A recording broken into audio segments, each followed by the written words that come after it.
बत्तखों के तालाब में इतनी हलचल थी कि लगता था जैसे कोई बड़ी बात होने वाली है। पर ऐसा नहीं था। बत्तखों के बारे में कुछ नहीं कहा जा सकता कि वे आगे क्या करने वाली हैं।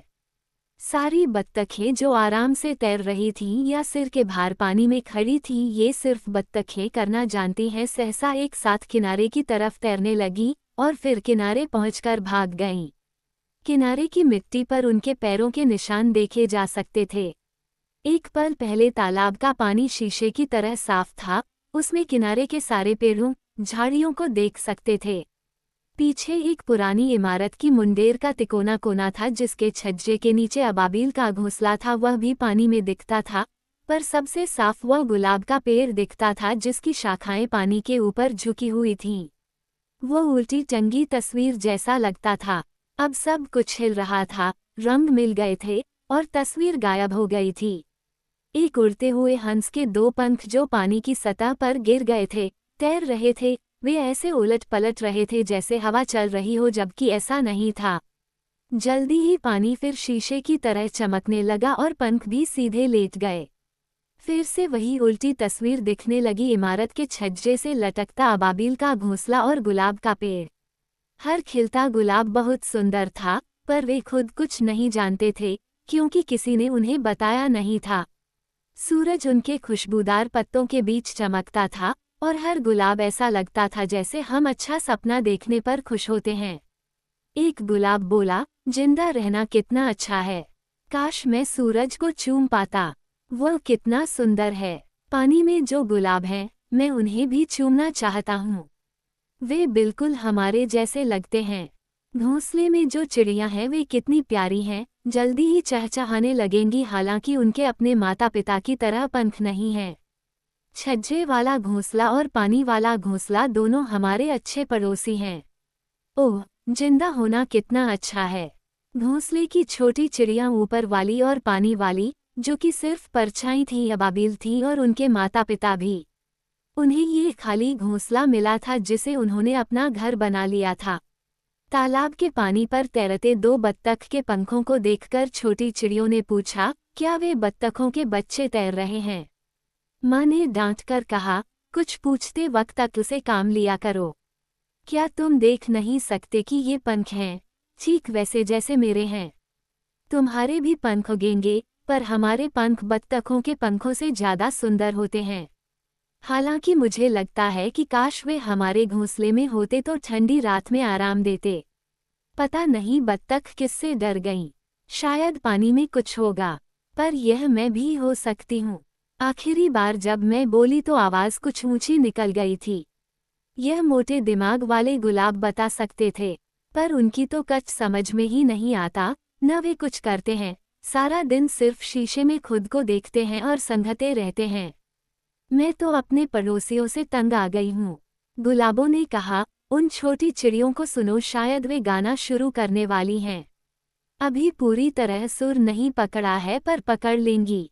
गा सकना ज्यादा अच्छा होता है। ऐसे खुश पड़ोसी मिलना भी कितना अच्छा है। उसी वक्त दो घोड़े तालाब तक पानी पीने आए। एक पर किसान का लड़का सवार था। उसने अपने कपड़े उतार रखे थे और सिर पर एक चौड़े किनारे वाले काले हैट के अलावा वह नंगा था। वह ऐसे सीटी बजा रहा था जैसे वह भी एक चिड़िया हो, और वह तालाब के सबसे गहरे हिस्से में घुसता चला गया। वह गला के पेड़ के पास से गुजरा तो उसने एक फल तोड़कर अपने हैट में लगा लिया। जब वह आगे चलता गया तो बाकी गुलाब सोचने लगे वह कहाँ जा रहा है, पर कोई भी अंदाजा नहीं लगा सका। गुलाब आपस में कहने लगे, हम भी दुनिया भर की यात्रा करना चाहेंगे, पर घर पर भी अच्छा लगता है। दिन में सूरज हम पर गरमाई से चमकता है और रात में वह आसमान के छेदों में से और भी सुंदर ढंग से चमकता है। गुलाब तारों को आसमान के छेद समझ रहे थे, वे कुछ नहीं समझते थे। अबाबील की माँ बोली, हमारा घर के आसपास होना अच्छा माना जाता है। लोग कहते हैं हमारे घोंसले से खुशकिस्मती आती है और इसलिए उन्हें हमें आसपास पाकर खुशी होती है। पर दीवार के पास गला का पेड़ उगे तो सीलन आ जाती है। शायद वे इसे काट देंगे, फिर वे यहाँ एक दाना बो सकते हैं। गुलाब तो सिर्फ देखने, सूंघने या ज्यादा से ज्यादा हैट में लगाने के लिए होते हैं। मेरी माँ ने बताया कि वे हर साल झड़ जाते हैं। किसान की औरत उन्हें नमक लगाकर रखती है और फिर उन्हें फ्रेंच में कुछ कहती है जो ना मैं बोल सकती हूँ, न बोलने की परवाह करती हूँ। कभी कभी उन्हें कमरे की अंगीठी में डाला जाता है ताकि अच्छी खुशबू आए। यही उनकी जिंदगी है, वे सिर्फ आंखों और नाक के लिए होते हैं। अब तुम्हें उनके बारे में सब पता चल जाएगा। शाम को जब तालाब के पानी पर मच्छर नाच रहे थे तब एक बुलबुल आई। वह गुलाबों के लिए गाने लगी। उसके गीत में गर्म धूप की बात थी और यह भी कि सुंदर चीजें मरती नहीं हैं। पर गुलाबों को लगा कि बुलबुल अपने बारे में गा रही थी और उसमें कुछ अजीब भी नहीं था। उन्होंने पल भर को भी नहीं सोचा था कि वह शाम का गीत उनके लिए हो सकता था, पर फिर भी वे उनकी कम तारीफ नहीं कर रहे थे। वे सोच रहे थे कि घोंसले वाली सारी अबाबिल कहीं बुलबुल ही न बन जाएं। छोटी अबाबिल बोली, पूरा गाना हमारी समझ में आ गया सिवाय एक शब्द के, खूबसूरती। उसका क्या मतलब होता है? कुछ नहीं, उनकी माँ बोली, ये सिर्फ दिखने की बात होती है। किले में जहाँ कबूतरों के अपने घर हैं वहाँ चिड़ियों को हर दोपहर में मटर और नास के दाने खिलाए जाते हैं। कभी कभी मैं भी उनके साथ खाती हूँ और जैसे ही तुम उड़ने लगोगे मैं तुम्हें वहाँ ले जाऊंगी, क्योंकि अच्छे लोगों के साथ देखना ज़रूरी होता है। तुम मुझे अपने दोस्तों के बारे में बताओ तो मैं तुम्हें बता दूंगी कि तुम कैसे हो। खैर, जैसा कि मैं बताने जा रही थी, किले में 2 चिड़ियाँ हैं, दोनों की हरी पूंछ है और सिर पर मुकुट है। दोनों की पूंछ एक बड़े पहिए की तरह फैल सकती है। उसमें इतने चटकीले रंग होते हैं कि आंखों को तकलीफ देते हैं। वे मोर हैं और उन्हें सुंदर कहा जाता है। पर अगर तुम उनके पंख नोच लो तो वे हमारे जैसे ही दिखेंगे। अगर वे इतने बड़े न होते तो मैं उनके पंख नोच डालती। उस घर में एक जवान जोड़ा रहता था जो एक दूसरे से बहुत प्यार करता था। वे संतुष्ट, मेहनती लोग थे और अपने घर को साफ सुथरा और गर्म रखते थे। उनकी हर चीज अच्छी थी। इतवार की सुबह पत्नी ने गुलाबों का एक गुच्छा तोड़ा और पानी के गिलास में रखा, फिर उसे उस बड़ी अलमारी पर रख दिया जिसमें सर्दियों के कपड़े रखे थे। पति ने हंसकर उसे चूमते हुए कहा, अब मुझे पता चला कि आज इतवार है। दिन में वह उसे धर्मग्रंथ में से पढ़कर सुनाता रहा। सूरज उनकी खिड़की से अपनी गरमाई फेंक रहा था और वे दोनों हाथ में हाथ डाले बैठे थे। माँ अबाबिल बोली, ये देखने से भी बोरियत होती है, और उड़ गई। अगले इतवार को फिर वही हुआ, क्योंकि गर्मियों में इतवार को वह युवती ऐसे ही गुलाब तोड़ती थी। इसके बावजूद न उस पेड़ पर फूल कम होते थे, न उसकी खूबसूरती कम होती थी। छोटे अबाबिलों के लिए यह इतवार अलग था। उनके पंख आ गए थे और वे अपनी माँ के साथ घोंसला छोड़कर जाना चाहते थे। माँ ने हुक्म दिया, तुम यहीं रहो, और उड़ गई। अचानक उसका उड़ना बंद हो गया, वह पंख हिलाए जा रही थी। बदकिस्मती से वह पेड़ की डाल से लटके हुए उस जाल में फंस गई थी जो कुछ लड़कों ने फैलाया था। वह जाल घोड़े के बालों से बना था और उसके पंजों पर कस गया था। उसे लगा जैसे उसकी बाईं टांग कट जाएगी। बहुत दर्द हो रहा था और बेचारी अबाबिल अपने पंख मारे जा रही थी। लड़के जहां छिपे थे वहां से भाग कर आए। उनमें से एक ने चिड़िया को पकड़कर दबाया। वह निराश होकर जोरों से बोला, ये तो सिर्फ अबाबिल है, पर उन्होंने उसे छोड़ा नहीं। हर बार जब वह बोलती, लड़के उसकी चोंच पर हाथ मारते। जब वे खेत पर बने घर के अहाते में पहुंचे जहां एक लड़का रहता था, तो वहां एक घूमता हुआ फेरी वाला था। वह आम साबुन और दाढ़ी बनाने वाला साबुन दोनों बनाने की कला जानता था। वह एक खुशमिजाज बूढ़ा था जो लड़कों की तरह शैतानी करता था। जब उसने अबाबिल को देखा और सुना कि लड़कों को उसकी परवाह नहीं थी, तो वह बोला, क्या इसे सुंदर बनाएं? अबाबिल उस शब्द को सुनते ही कांप उठी। बूढ़े ने अपने रंगों के बक्से से थोड़ा कांसे का रंग देने वाला पाउडर निकाला। उसने लड़कों को अंडा लाने के लिए भेजा जिसकी सफेदी चिड़िया पर मल दी जिससे बेचारी चिड़िया के पंखों पर पाउडर चिपक सके। फिर उसने अपने पुराने कोट के अस्तर में से मुर्गे की कलगी निकाली और अबाबिल के सिर पर चिपका दी। अब देखें ये सुनहरी चिड़िया कैसे उड़ती है, वह बोला और बेचारी चिड़िया को छोड़ दिया। डरी हुई चिड़िया खुली धूप में उड़ने लगी। कितनी तेज धूप थी। दूसरी अबाबिल चिड़िया और एक कौवा जो छोटा नहीं बड़ा था, उसे देखकर इतना डर गए कि वहां से उड़ गए, पर दूर नहीं गए।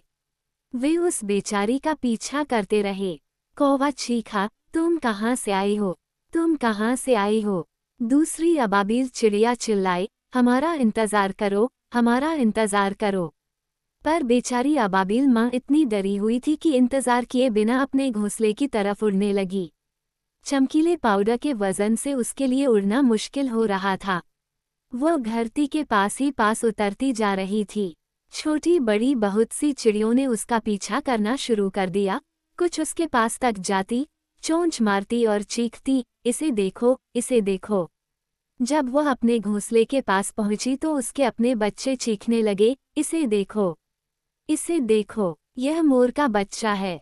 इसके रंग देखो, उनसे आंखों में तकलीफ हो रही है, माँ ने यही बताया भी था। ये सुंदर है। और उसके अपने बच्चे माँ को घोंसले में नहीं आने दे रहे थे बल्कि अपनी चोंच से मार रहे थे। वो इतनी डरी हुई थी कि कुछ बोलकर अपने बच्चों को बता भी नहीं पाई कि वह उनकी माँ है। दूसरी चिड़ियों ने भी चोंच मारना शुरू कर दिया। जल्दी ही उसके काफी पंख गिर गए, खून निकलने लगा और वह गुलाब के पेड़ पर गिर गई। गुलाब बोले, बेचारी चिड़िया, हम तुम्हें छिपा लेंगे, हमारे ऊपर अपना सिर टिकाओ। अबाबिल ने एक बार और अपने पंख फैलाए, फिर उन्हें अपने बदन से चिपका लिया और अपने पड़ोसी गुलाबों के बीच मर गई। घोंसले में उसके बच्चे बोल रहे थे, पिप पिप, हमारी माँ कहाँ गई? कहीं वह हमें ये तो नहीं बताना चाहती कि अब हम अपनी फिक्र खुद कर सकते हैं। वह हमारे लिए ये घर छोड़ गई है, पर जब हम चारों के परिवार होंगे तब यहाँ कौन रहेगा? सबसे छोटा बोला, जब मेरी घरवाली और बच्चे होंगे तब तुम यहाँ नहीं रह सकोगे। दूसरा कहने लगा, मैं तुमसे कहीं ज्यादा बीवी और बच्चे रखूंगा। तीसरे ने कहा, पर मैं तो सबसे बड़ा है। ये बहस जल्दी ही लड़ाई में बदल गई। वे अपने पंख फटकारने और चोंच मारने लगे। तीनों घोंसले से बाहर गिर गए। वे गुस्से में भरे हुए, अपना सिर पंखों में ऐसे घुसाए हुए जैसे गर्दन हुई नहीं, बराबर आंखें झमकते जमीन पर पड़े रहे। वे थोड़ा थोड़ा उड़ सकते थे। कुछ देर अभ्यास करने के बाद उन्होंने तय किया कि वे दुनिया में जब भी आपस में मिलेंगे तो पिप कहेंगे, फिर बाएं पंजे से 3 बार जमीन खुरचेंगे, जिससे एक दूसरे को पहचान सकें। जिस अबाबिल ने औरों को बाहर कर दिया था, वह अब घोंसले का मालिक बनकर उसमें फैला हुआ था, पर ज्यादा देर ऐसा नहीं रहा। उसी रात घर जल गया। घास फूस वाली छत के नीचे से लपटें उठीं और जल्दी ही पूरा घर आग की चपेट में आ गया, पर जवान लोग बचकर निकल आए। अबाबिल का घोंसला बच्चे समेत जलकर खाक हो गया। उस हल्की गरम रात के बाद जब सूरज निकला तो झोपड़ी के नाम पर कुछ जली हुई शहतूरें चिमनी के सहारे टिकी हुई थीं, जो अकेली होने के कारण अपनी मालिक खुद थी। जले हुए घर से अब भी धुआं निकल रहा था, पर गुलाब के पेड़ को कुछ नहीं हुआ था। वह वैसा ही हरा, फूलों से लदा और सुंदर, तालाब में अपनी परछाई डाल रहा था। एक जवान आदमी बोला, जले हुए घर के आगे वह गुलाब का पेड़ कितना सुंदर दिख रहा है। ये तो बहुत सुंदर दृश्य है। वह चित्रकार था। उसने अपनी कॉपी निकाली और जली हुई शहतूरों, नंगी चिमनी और राख से निकलते धुएं का चित्र बनाया। उसके आगे गुलाब का पेड़ खिल रहा था, जो बहुत सुंदर लग रहा था, और उसी से प्रेरणा पाकर चित्रकार ने चित्र बनाया था। दिन थोड़ा और बीतने पर वहां पैदा होने वाले 2 अबाबिल उड़ते हुए आए। वे बोले, घोंसला कहाँ है? घर कहाँ है? पिप, सब कुछ जल गया और हमारा ताकतवर भाई भी जल गया। घोंसला लेने की सजा मिल गई। सिर्फ गुलाब बचे हैं, उनके लाल गाल देखो, वे अपने पड़ोसियों के लिए दुखी भी नहीं हैं। हम उनसे बात नहीं करेंगे, हमारे ख्याल से यह जगह गंदी है। और वे उड़ गए। पतझड़ की एक गर्म दोपहर में सूरज ऐसे चमक रहा था जैसे गर्मियां हों। किले के आंगन को झाड़ से बुहार दिया गया था। किले में घुसने वाली बड़ी ग्रेनाइट की सीढ़ियों के सामने फर्श पर कबूतर कुछ कुछ चुगते हुए चल रहे थे। कबूतरों की माएँ बराबर उन्हें डांटते हुए कहती जा रही थीं, झुंड बनाओ, झुंड बनाओ। उन्हें लगता था कि वे उसी ढंग में सुंदर लगते हैं। एक छोटी फाख्ता ने पूछा, हमारे बीच में ये छोटे छोटे स्लेटी रंग के कौन हैं? बड़े कबूतर ने, जिसकी आंखों में लाल हरे धब्बे से थे, पूछा, छोटे स्लेटी रंग के। वे अबाबिल हैं, किसी को नुकसान नहीं पहुंचाती। हमारी अच्छी इज्जत है, इसलिए हम उन्हें खदेड़ कर भगाते नहीं हैं। पर वे अपनी जगह जानती हैं। अपनी छोटी टांगों से इतने प्यारे ढंग से कुरेदती हैं। 3 छोटे अबाबिल पास ही खड़े थे। उन्होंने बाईं टांग से जमीन को 3 बार खुरचा और बोले, पिप। फिर वे जान गए कि वे एक ही घोंसले में थे। एक बोला, खाने के लिए अच्छी जगह है। फाख्ता एक दूसरे के चारों तरफ चक्कर लगा रही थी। उन्होंने छाती फुलाई हुई थी। हर कोई दूसरे की बुराई ढूंढने में लगा था। उसे देखो, कितने लालची ढंग से खा रही है। इतनी मटर खाकर बीमार पड़ जाएगी। कू, उसके पंख झड़ रहे हैं, जल्दी ही गंजी हो जाएगी। कू, गुस्से से लाल आंखों से एक दूसरे को घूर रही थी और अपने बच्चों पर चीख रही थी। झंड बनाओ, झंड बनाओ, खींचकर बोली, इन छोटी स्लेटी चिड़ियों को देखो। कू, उन दिनों कबूतर ऐसे बोलते थे और ऐसे ही हजारों सालों तक बोलते रहेंगे। अबाबिल खा रहे थे और सुन रहे थे। उन्होंने भी झुंड बनाने की कोशिश की, पर नतीजा बहुत सुंदर नहीं था। जब उन्होंने पेट भरकर खा लिया तब एक झुंड में इतनी दूर उड़ गए कि फाख्ता सुन नहीं सके और अपनी बातें करने लगे। फिर वे उड़कर बगीचे की दीवार पर चले गए और उस पर से देखने लगे। एक कमरे का चौड़ा शीशे वाला दरवाज़ा खुला हुआ था। एक अबाबिल उड़ा और सीधा दरवाजे पर उतरा। उसने ज्यादा खा लिया था और इसलिए उसमें हिम्मत थी। पिप, मैं कितना बहादुर हूँ, वह बोला। दूसरे ने जवाब दिया, पिप, मैं भी इतना और इससे कुछ ज्यादा करने की हिम्मत रखता हूँ। और इतना कहकर वह किले में कचफट अंदर चला गया। कमरा खाली था, इसलिए तीसरा और अंदर तक जाते हुए बोला, या तो पूरा अंदर जाओ, नहीं तो क्या फायदा। इंसान का घोंसला भी कितना अजीब होता है। पर वो क्या है, उसे देखो। वो फूलों से लदा गुलाब का पेड़ था, जो घर के उस खंडहर के सामने था जिसकी चिमनी अब भी खड़ी थी और जिसकी जली हुई शहतीरें उसी के सहारे खड़ी थीं। ये किले की दीवार में कैसे आया? तीनों उस तक जाना चाहते थे, पर पहला जो गया वह दीवार से टकरा गया, क्योंकि वह तो सिर्फ तस्वीर थी। चित्रकार ने पहले पेंसिल से जो चित्र बनाया था, उसको रंग कर लगाया था। वो बहुत सुंदर चित्र था। अबाबिल बोले, पिप, ये कुछ नहीं है, सिर्फ दिखता है कि कुछ है। यही वह होगा जिसे सुंदर कहते हैं, इसका जो भी मतलब होता हो, हमारी तो समझ से परे है। इतना कहकर तीनों कमरे से बाहर उड़ गए, क्योंकि किसी के आने की आवाज़ आ रही थी। दिन और साल बीतते गए। सारे पक्षी उस उपजाऊ जमीन पर रहते रहे। उन सब की सगाई, शादी, जो भी पक्षियों में कहा जाता हो गई थी। उनके बच्चे हुए और हर जोड़ा अपने बच्चों को ही सुंदर और होशियार बताता था। एक घोंसले वाले वे तीनों अबाबिल जब भी मिलते तो 3 बार पैर से जमीन खुरचकर पिप बोलने की वजह से एक दूसरे को पहचान जाते थे। अब तक सबसे बड़ी अबाबिल इतनी बड़ी हो चुकी थी कि उसका न साथी था, न बच्चे, न घोंसला, सो उसने तय किया कि वो किसी शहर में जाकर देखेगी कि वह कैसा होता है। वो कोपेनहेगन की तरफ उड़ी। वहाँ भी एक बड़ा किला था जिसके पास एक रंगी हुई दीवारों वाली इमारत थी। वो जगह अच्छी थी, वहाँ एक नहर थी जिसमें सेवों और मिट्टी के बर्तनों से भरी नावें थीं।